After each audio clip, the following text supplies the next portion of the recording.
Hi everybody. आज का हमारा टॉपिक है कि एनबीएफसीज कैसे एवरग्रीनिंग ऑफ लोन्स को मिसयूज़ कर रहे हैं। उसके ऊपर सेबी ने आरबीआई को एक लेटर भी लिखी है और ये इशू बार बार उठाया गया है। सो आज का टॉपिक स्टार्ट करने के पहले मैं आपको थोड़ा सा बता देता हूँ कि आज से हम आर्टिकल की डिस्कशन स्टार्ट करेंगे, क्योंकि अगर आप ऐसे देखो तो हमने जो भी अभी पास्ट में 20-25 वीडियोज़ किए हैं उसमें जो भी टॉपिक न्यूज़ में था उसकी हमने स्टैटिक पार्ट को समझा है अच्छे से। ठीक है, तो स्टैटिक पार्ट मैं ये नहीं बोल रहा कि सारे के सारे कवर हो गए हैं न्यूज़ में, जैसे जैसे आते रहेंगे वैसे वैसे हम करेंगे। लेकिन आज के अगर न्यूज़पेपर को आप देखो तो कोई भी आर्टिकल ऐसा नहीं था जिसमें एकदम इन डेप्थ जाके उसके बाद हम समझ पाए चीज़ों को स्टैटिक एंगल से। तो आज के आर्टिकल में भी कुछ कुछ चीज़ें हैं, लेकिन हम उसको अलग अलग वीडियोज़ में करेंगे कवर। जैसे एनबीएफसीज़ है तो एनबीएफसीज़ के ऊपर एक डिटेल डिस्कशन करेंगे, जिसमें कितने टाइप्स होते हैं, क्योंकि आरबीआई ने डिफ़ाइन किया हुआ है उसमें आपको टाइप्स भी मिलेंगे एनबीएफसी के। एंड उसके बाद एक टर्म होता है नेट ओन्ड फंड। ठीक है, तो इसके ऊपर भी अलग अलग आपको वहाँ पे फिगर्स मिलेंगे, बट फिर भी इतना हम डिटेल में नहीं जाते हैं। आज हम ये पूरे टॉपिक का ओवरव्यू समझते हैं कि ये क्या है, ये मतलब प्रॉब्लम क्यों क्रिएट करता है। ठीक है, तो जैसे आप देख पा रहे हो यहाँ पे स्क्रीन पे कि सेबी ने आरबीआई से कहा है कि एनबीएफसीज आर, ठीक है, मिसयूजिंग एवरग्रीनिंग लोन्स, या फिर जो लोन्स को हम एवरग्रीन ऐसे कर देते हैं वो क्या होता है वो भी हम देखेंगे अभी। मैं आप यहाँ पे हाईलाइट कर देता हूँ कि क्या क्या इसमें इंपॉर्टेंट है जो आपके एग्ज़ाम पॉइंट ऑफ व्यू से पढ़ने लायक है। ठीक है, तो एक तो पहले ये ऑल्टरनेटिव इन्वेस्टमेंट फ़ंड क्या है, उसके बाद एवरग्रीनिंग लोन्स क्या है, एंड ये दोनों फिर फर्दर आपस में कनेक्टेड कैसे हैं। ठीक है, ये समझना बहुत इंपॉर्टेंट है और आज के टॉपिक में यही सबसे ज़्यादा इंपॉर्टेंट है इनफैक्ट। ठीक है, सो एक एक करके हम देखते हैं क्या चीज़ें हैं ये सब। तो एनबीएफसीज़ को हम बहुत डिटेल में नहीं देखेंगे अभी बस मैं इंट्रोड्यूस कर रहा हूँ। ठीक है, तो एनबीएफसीज़ ऐसे नॉन बैंकिंग फिनेंशियल कंपनीज़ हैं। नॉन बैंकिंग का मतलब ये कि जैसे बैंक्स होते हैं हमारे शेड्यूल्ड बैंक्स। ठीक है, तो शेड्यूल्ड बैंक्स में जैसे मान लो एसबीआई है, ठीक है, उसके बाद पीएनबी है, अगर प्राइवेट में बात करो तो एचडीएफसी है, आईसीआईसीआई है। ठीक है, तो इनका जो प्राइमरी वर्क है वो बैंकिंग एक्टिविटीज़ है। ठीक है, लेकिन एनबीएफसीज ऐसे कंपनीज होते हैं जो कि बैंक्स नहीं है, they are incorporated under section 3 of companies act. ये सबसे पहली रिक्वायरमेंट है कि इसके प्रोविजंस के अकॉर्डिंग ही कोई कंपनी स्टार्ट होनी चाहिए। ठीक, कंपनीज एक्ट 2013। ओके, अब इसमें ये है कि एक बहुत इम्पॉर्टेंट कॉन्सेप्ट होता है इसका, जो मैं आपको यहाँ पे बताऊँगा कि प्रिंसिपल बिजनेस वो ये टर्म है कि कोई भी ऐसी कंपनी जिसके एटलीस्ट 50% एसेट्स फिनेंशियल हो। ठीक है, 15% एसेट्स फिनेंशियल हो, एंड जो उसकी ग्रॉस रेवेन्यू है उसका एटलीस्ट 50% वो इन फिनेंशियल एसेट से आना चाहिए। अगर आप ये क्राइटेरिया को फुलफ़िल कर रहे हो गिवन, जो कि मैंने लास्ट वाले स्लाइड पे बताया था कि कंपनी को स्टार्ट किया जाना है सेक्शन 3 ऑफ कंपनीज एक्ट 2013 के प्रोविजंस के अकॉर्डिंग, उसके बाद आपको ये क्राइटेरिया भी मीट करनी है। अगर आप ये मीट कर रहे हो तो बाय डिफ़ॉल्ट आप एनबीएफसी के कैटेगरी में आ जाते हो। ठीक है, लेकिन यहाँ पे कुछ कुछ और भी चीज़ें हैं, एक्सक्लूड हम किसको किसको करते हैं। सो बेसिकली जैसे मान लो कि कैपिटल मार्केट है या फिर बैंकिंग सर्विसेज हैं, बैंक से रिलेटेड भी सर्विसेज हो सकते हैं, बट बैंक इसको खुद से नहीं कर सकती। इसमें एक्सक्लूड किया गया है एग्रीकल्चर को, उसके बाद इंफ्रास्ट्रक्चर रिलेटेड जितने भी होते हैं प्रोजेक्ट्स उनको।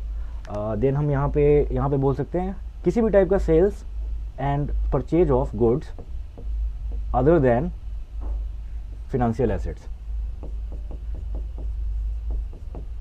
ठीक है, कुछ कुछ टर्म्स है, आई नो कि इसको बहुत डिटेल में बताना पड़ेगा, एनबीएफसी के ऊपर ये अपने आप में बहुत बड़ा टॉपिक है, लेकिन हम मोटा मोटी समझते हैं क्या ये। तो सेक्शन 3 ऑफ कंपनीज एक्ट 2013 उसके अकॉर्डिंग बना होना चाहिए।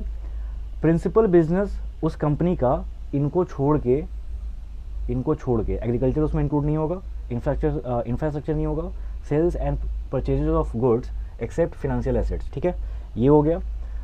देन 50% मिनिमम 50% उसके फिनेंशियल एसेट्स होने चाहिए आउट ऑफ जितने भी एसेट्स वो कंपनी एक्वायर कर चुकी है या उसके पास है अभी।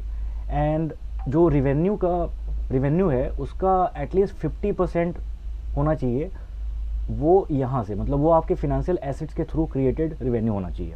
तो ये अगर क्राइटेरिया आप मीट करते हो तो आप एनबीएफसी हो। एनबीएफसी के बहुत सारे टाइप्स होते हैं, उसको हम किसी और वीडियो में देखेंगे डिटेल में, अभी के लिए यहाँ पे देखते हैं। देन रेगुलेशन की बात करेगा तो एनबीएफसी कोई एक यूनिवर्सल रेगुलेशन को फॉलो नहीं करती है।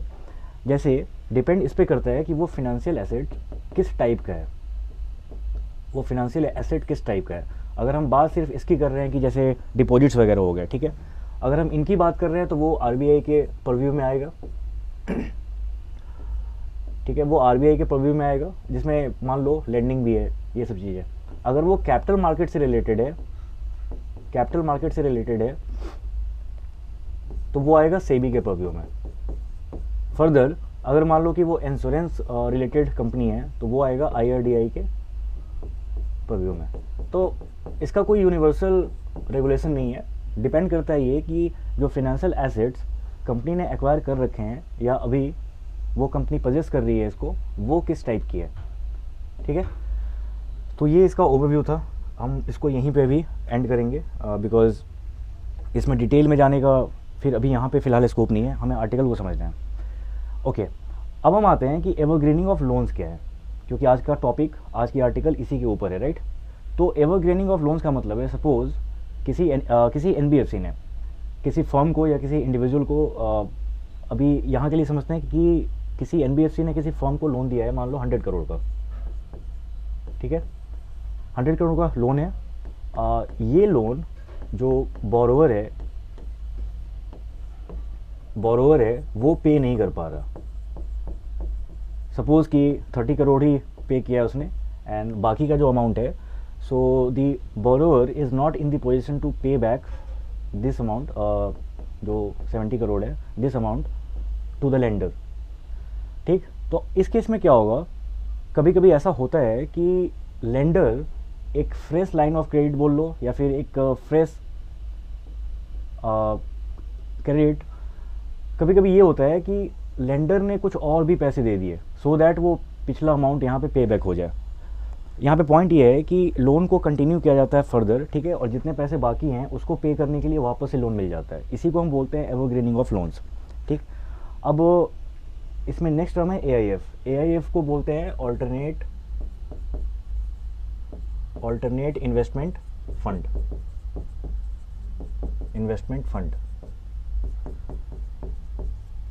ये मैं इसको समझाऊंगा क्या है। रेगुलेट होता है ये सेबी एआईएफ रेगुलेशन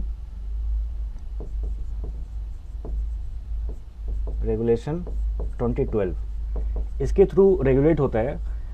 लेकिन इसका अगर मैं मीनिंग समझाऊँ आपको तो ये ऐसे फंड्स हैं जिनकी इन्वेस्टमेंट वहाँ होती है, उन एसेट्स में होती है जो कि सेबी के थ्रू रेगुलेटेड नहीं है। ठीक है, जैसे हमारा स्टॉक मार्केट होता है तो वो सेबी रेगुलेट करती है उसको, राइट। तो ऐसी जितने भी एसेट्स हैं जिसको सेबी डायरेक्टली ऐसे रेगुलेट नहीं करता है, अगर उनमें इन्वेस्टमेंट करनी है तो वो होती है through the route of alternate investment fund. उसका प्रोसीजर क्या होगा, उसके प्रोविजंस यहाँ पे सेबी एआईएफ रेगुलेशन 2012 में दिए होते हैं। ठीक है, लेकिन अब फिर हम इनको रिलेट कैसे करें, एआईएफ को और उसके बाद एनबीएफसीज ने जो लोन दे रखे हैं जिसको कि कंटिन्यू किया जा रहा है फर्दर सो दैट वो पहले का अमाउंट पे हो। अब इन दोनों को लिंक कैसे करें, क्योंकि यही आर्टिकल की थीम है पूरी। तो होता क्या है कि जैसे किसी एनबीएफसी ने किसी भी फर्म को लेंड किया, वो firm that firm is not capable of paying back the money. वो क्या करते हैं कि इस लोन को एक तो पहले कंटिन्यू कर दिया उन्होंने, उसके बाद उसको एआईएफ में कन्वर्ट कर देते हैं। अब ये होता कैसे है, तो एआईएफ में 3 है कैटेगरीज, कैटेगरी 1, कैटेगरी 2 और लास्ट में है कैटेगरी 3। एकदम डिटेल में मत जाना आप, बस ये समझना कि जो कैटेगरी 1 है उसमें वेंचर कैपिटल हो गया या फिर एंजल इन्वेस्टमेंट हो गई, तो ऐसी बहुत सी चीज़ें इसमें इंक्लूडेड हैं। ठीक है, मतलब ये बहुत ही रिस्की प्रपोजिशंस होते हैं। इसमें इन्वेस्टमेंट का मतलब है कि आपकी रिस्क एपेटाइट बहुत ज़्यादा है और कैपेसिटी भी बहुत ज़्यादा है रिस्क को एब्जॉर्व करने की। इनफैक्ट अगर आप ऐसे देखो तो किसी भी एआईएफ में अगर हम मिनिमम इन्वेस्टमेंट की बात करें तो मिनिमम इन्वेस्टमेंट का अमाउंट है 1 करोड़। ठीक है, अब ये आप देख लो कि बहुत बड़ा अमाउंट है, राइट। लेकिन जिस कंपनी के एसेट में या फिर जिस कंपनी में आप इन्वेस्टमेंट कर रहे हो, अगर आप उसके डायरेक्टर या फिर एम्प्लॉय हो या फिर इस फंड के मैनेजर हो, तो ये मिनिमम अमाउंट हो जाती है 25 लाख। फर्दर हर एआईएफ का, हर अल्टरनेट इन्वेस्टमेंट फंड का जो लॉक इन पीरियड होता है, लॉक इन पीरियड का मतलब ये होता है कि उसके पहले आप अपने पैसे वहाँ से नहीं निकाल सकते। सपोज़ कि किसी म्यूचुअल फंड का लॉक इन पीरियड 2 साल है, तो 2 साल के पहले आप वहाँ से ऑप्ट आउट नहीं कर सकते, आप वहाँ से एग्जिट नहीं कर सकते। उतने दिन के लिए आपको पैसे वहाँ पे रखने ही रखने हैं। आप उसके बाद भी रख सकते हैं, लेकिन वो मिनिमम नंबर ऑफ़ ईयर्स वहाँ पे होता है। तो एआईएफ का जो लॉक इन पीरियड है वो होता है 3 ईयर्स, ठीक है। और अगर हम नंबर ऑफ़ इन्वेस्टर्स की बात करें तो एक एआईएफ में मैक्सिमम 1000 इन्वेस्टर्स हो सकते हैं, ठीक है। लेकिन अगर वहाँ पे अगर एंजल इन्वेस्टर्स इन्वॉल्व हैं, तो किसी भी फंड में एंजल इन्वेस्टर, उनकी मैक्सिमम जो नंबर है वो हो सकती है अप टू 49। अच्छा, एंजल इन्वेस्टमेंट और वेंचर कैपिटल में क्या डिफरेंस है, ये हमने डिटेल में पहले कवर किया हुआ है आईपीओ वाले वीडियो में। यहाँ पे मैं फिर भी थोड़ा सा बता देता हूँ कि कोई कंपनी जब स्टार्ट होती है तो उसके पास कोई रेवेन्यू स्ट्रीम नहीं होता। तो जब रेवेन्यू स्ट्रीम नहीं है आपके पास, आपने जैसे स्टार्ट किया है, तो उस केस में आप बैंक के पास लोन लेने नहीं जा सकते, क्योंकि बैंक पहले आपका देखती है कि आपकी रेवेन्यू हिस्ट्री क्या है, आपकी रेवेन्यू कितनी स्टेबल है। जब उनको लगता है कि आपकी रेवेन्यू इतनी है, जनरेट होती है कि आप फर्दर लोन को पे बैक कर पाओगे, तो ही फिर बैंक लोन देती है, राइट। तो उस केस में क्या होता है कि हम किसी ऐसे इन्वेस्टर के पास जा सकते हैं, या फिर जो हमारा फैमिली फ्रेंड भी हो सकता है, या फिर जो ऐसा हो सकता है जिसको हम जानते हों। तो उनसे जब हम पैसे लेते हैं ना, तो फिर क्या है कि उनको हम पे जब ट्रस्ट होता है तो ही फिर वो हमें फंडिंग मिलती है। उनको रेवेन्यू से मतलब नहीं है, उन्हें अगर हमारा बिजनेस आइडिया अच्छा लगा है, उनको लग रहा है कि फिजिबल है ये, तो उस केस में जो पहली इन्वेस्टमेंट होती है फर्स्ट स्टेज पे, उसको बोलते हैं एंजल इन्वेस्टमेंट, ठीक। अब मान लो एंजल इन्वेस्टमेंट आपके पास आ गई, आपने 1-2 साल उस पर वर्क किया फंड को यूज़ करके, और आपकी रेवेन्यू स्ट्रीम लाइक अभी जस्ट जनरेट होनी है, स्टार्ट हुई है, बट इतनी भी नहीं है कि बैंक आपको लोन दे पाए। एंजल इन्वेस्टमेंट की जो कैपेसिटी है, इन्वेस्टमेंट कैपेसिटी, वो उतनी ज़्यादा नहीं होती, वो आपको थोड़ा सा अमाउंट ही दे सकते हैं, so that you can get your business started. लेकिन उसके बाद अगर आपको और ज़्यादा फंडिंग चाहिए, तो उस केस में आते हैं वीसीज, वेंचर कैपिटलिस्ट। अब इनकी इन्वेस्टमेंट कैपेसिटी थोड़ी ज़्यादा होती है, एंजल इन्वेस्टर से इनकी कैपेसिटी ज़्यादा होती है। लेकिन इनका क्या है ना कि इनको बस इस बात से मतलब है कि आप रेवेन्यू कितनी जनरेट कर सकते हो आगे, तो उसके अकॉर्डिंग क्या होता है कि आप इसको शेयर्स, जो भी कंपनी वीसी के थ्रू फंडिंग ले रही है, उनको बहुत शेयर्स अपने कंपनी के देने पड़ते हैं इनको, ठीक है। तो मैंने ये सब समझा दिया कि एंजल इन्वेस्टर्स अगर एआईएफ में इन्वॉल्व हैं तो उनका नंबर हो सकता है मैक्सिमम 49, लेकिन अगर इनके अलावा इन्वेस्टर्स हैं तो उनका नंबर हो सकता है मैक्सिमम 1000, ठीक है।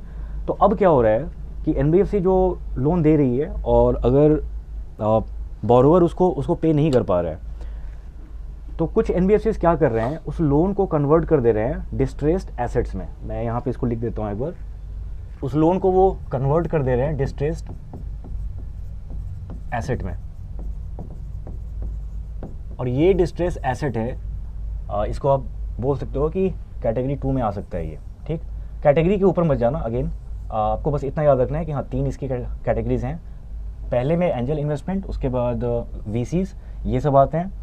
अगर हम यहाँ पे बात करें C2 में, तो इसमें डेट सिक्योरिटीज जो होती हैं, या फिर जो डेट इंस्ट्रूमेंट्स होते हैं बेसिकली, वो सब आते हैं इसमें। इसीलिए डिस्ट्रेस एसेट, क्योंकि ये डेट से रिलेटेड है, तो इसलिए ये सेकंड में आएगा सॉरी। एंड थर्ड में आएगा जिसमें इंफ्रास्ट्रक्चर रिलेटेड प्रोजेक्ट्स हो गए, तो ये सब आ जाएंगे इसमें, ओके। तो ये डिस्ट्रेस एसेट, इसको इन्होंने कन्वर्ट कर दिया एआईएफ में, और फिर एआईएफ में जो फंडिंग होती है, तो मतलब कोई भी उसमें इन्वेस्टमेंट कर सकता है, राइट। लेकिन उस इन्वेस्टमेंट के थ्रू लाइक जो पूरा का पूरा पूल बना हुआ है, प्राइवेट पूल जिसमें इन्वेस्टमेंट हो रही है, उसमें ये नोटिस किया गया है कि इसमें इन्वेस्टमेंट उसी एनबीएफसी की ज़्यादा रह रही है जिन्होंने उस कंपनी को लोन दिया था पहले, और ये अमाउंट किसी किसी केस में 40% तक चला जा रहा है। तो ये थोड़ा सा मिसयूज़ हो गया एज इन ये कि आपने उसको लेंड किया, वो पे बैक नहीं कर पा रहा कोई भी कंपनी। तो कोई कंपनी अगर पे बैक नहीं कर पा रही है, तो उसने उसको डिस्ट्रेस एसेट में कन्वर्ट कर दिया। अब उस डिस्ट्रेस एसेट में एनबीएफसी वापस से इन्वेस्टमेंट कर रही है, तो इसका मतलब ये हो गया कि आपका लोन कोई पे बैक कर पाए, तो इसलिए आपने उसको किसी दूसरे रूट से थ्रू एआईएफ आपने उसको फंडिंग दे दी। अब ये आर्टिकल आप देखना, इसमें जो काम की चीज़ें थी वो मैंने आपको समझा दी। मैं इस पर मिंट स्टैटिका वाले सेगमेंट पे क्वेश्चन भी डालूंगा। जो सबसे पहला क्वेश्चन होगा वो आज के ही टॉपिक पे होगा। आज का टॉपिक में बहुत सारी टेक्निकल चीज़ें हैं जिसको कि अलग अलग वीडियोज़ में हम अच्छे से कवर करेंगे, लेकिन आर्टिकल समझने के लिए जो भी चीज़ें मैंने बताई है उतना भी काफ़ी है। तो मिलते हैं नेक्स्ट वीडियो में। और प्लीज़ चैनल को आप सब्सक्राइब कर दीजिए पहले तो। वीडियो का कंटेंट अच्छा लगा है, जो कि मैं पहले ही बता रहा हूँ कि वीडियो में आज उतना ज़्यादा कुछ नहीं था, ठीक है। तो वीडियो को लाइक करके चैनल को सब्सक्राइब कर दीजिएगा। मिलते हैं नेक्स्ट वीडियो में। थैंक्स।